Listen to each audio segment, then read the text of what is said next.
Welcome to Seolo Safari Secrets, where we're uncovering the stories beneath the story. I've got Greg with me. Greg, you've done lots of guided tours out in the bush. Welcome to Seolo Safari Secrets. Our Seolo podcasts share the most amazing stories which occur at the back of the house. These are out-of-sight stories that support the remarkable Seolo guest experience.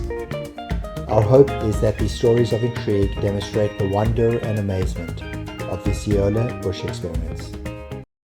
Is there a highlight from one of the tours or guides that you did?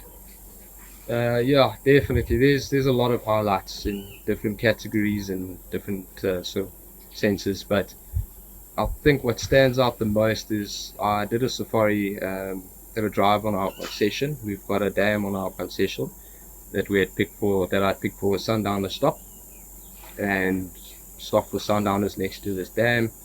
Got the guests out, packed the snacks out and the drinks out.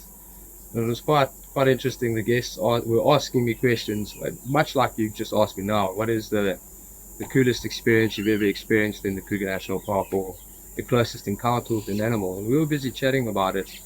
And I told them about this elephant bull that had charged us whilst we were out on sundowners, and there's another story where a lioness walked up in front of us, and just So I've had lots of amazing experiences. But funny enough, that day was the biggest experience I've ever had, or the most, I'd say, hair-raising, amazing experiences I had. Because after the storytelling around sundowners, what we always do as guides is we find a bush toilet for the guests. Now, you're out there for hours, understandable, so you want to find a nice, comfortable, you know, private bush toilet for the guests to use. And you've got men and women, so you want to take that both in mind. So I told the guests, guys, listen, I'm going to go and quickly have a look for a bush toilet. Be back now, and I'll walk probably 30 meters away from the vehicle. Not even, it wasn't even 20 meters maybe. And I found this nice big, what we call a quarry bush, and it's quite thick. And I thought, well, that's perfect for guests to use. So I looked at the guests and I said, guys, listen, found a bush toilet. I'm going to use the bush toilet, so you guys are clear to go.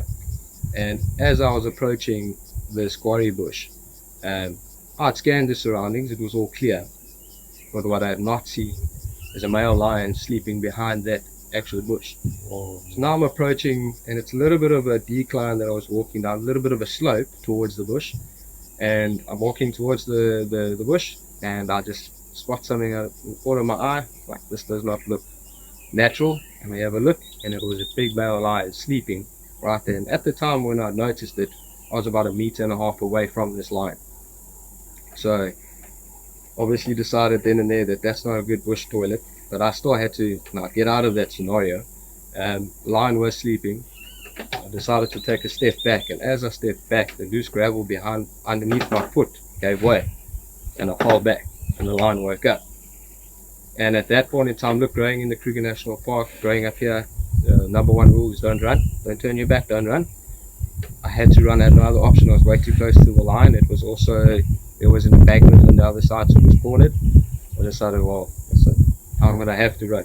And as I fell, it got up, it woke up, it looked at me, and I didn't hang around to find out what was going to happen. I turned around and I ran back to the vehicle, expecting this lion to be behind me.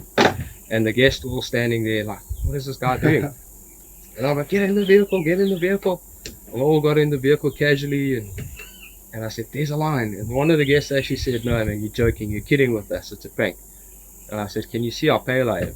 Can you see my hand? I'm not joking, there's a lion there. So we got the guests back in the vehicle. I tried to drive closer to the tree for the guests to see the lion, but it actually ran off when I got up and ran off. But we started driving back to camp, and I was like, no, these guests have to see this lion, and I want to see this lion again.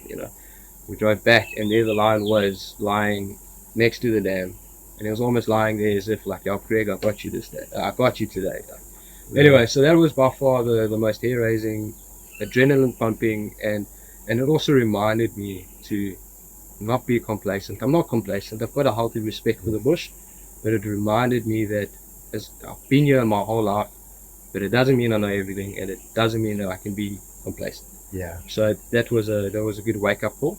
and sharing that with my colleagues and everyone else and my other guides. I think it was also a wake-up call for them to be like, hey, well, listen, check the bush 5 times, not once, before you approach it. But yeah, I'd say it's definitely the one that stands out for me. Well, I'm really glad you found the lion, because the guests probably thinking like, what's this guy talking about? Yeah, for sure. Do you find that when you're with guests, you sometimes have to hide certain emotions? So are there times where you very, very calm, but underneath, there's something? That is 100%. So if you've got a big elephant bull in must approaching your vehicle, and you start freaking out as a guide, and look, when you first start guiding, you start experiencing those, you haven't quite figured out animal behavior yet.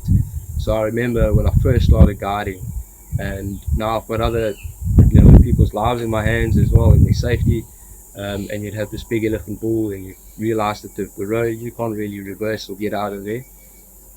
The number one rule as a guide is to remain calm, because what the guests do is they look at your behavior, and if you're freaking out, they're going to freak out. You stay calm. You say, guys, don't worry, it's okay. He's approaching us. We're not going to start the vehicle. We're not going to reverse.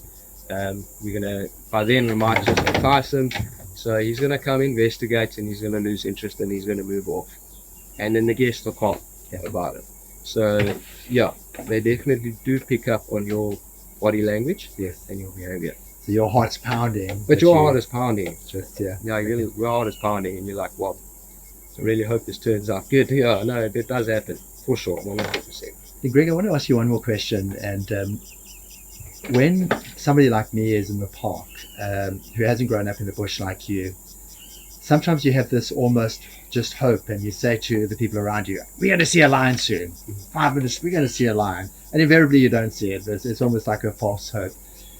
Do you find that you, however, have an intuition in the bush that would be a lot more reliable than me? Yes, I do think so. But that comes with experience. And like I said earlier, on observation. So what we learn as guides is we learn to pick up it's called situational awareness. So you hear oxpeckers, which are the birds that feed off the ticks on your animals, and if you hear oxpeckers, you know that there's an animal. You also judge, what is the weather like today? Is it very hot? Should we go to the river? This is where we're most likely going to find lions in the shade under a tree. They're hanging around by the river the whole day because that's where the animals come to drink. You do sort of know what to expect just based on your experience, but also just your situational awareness. So, look, I mean, you could be like, I've got a feeling we're going to see lions. We're going to see lions in 5 minutes time.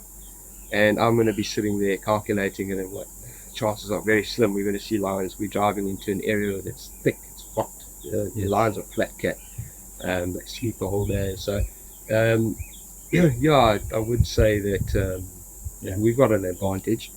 I think does that answer your question? Yeah, there's a quote which goes, intuition is pattern recognition, and in order that's exactly what it is. And in order for you to, you would have good pattern recognition. Where for me, it really is just I want to see a lion, there's no grounds for it at all.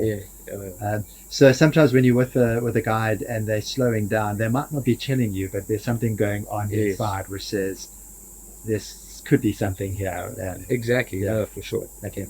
100%. Well, great chatting to you.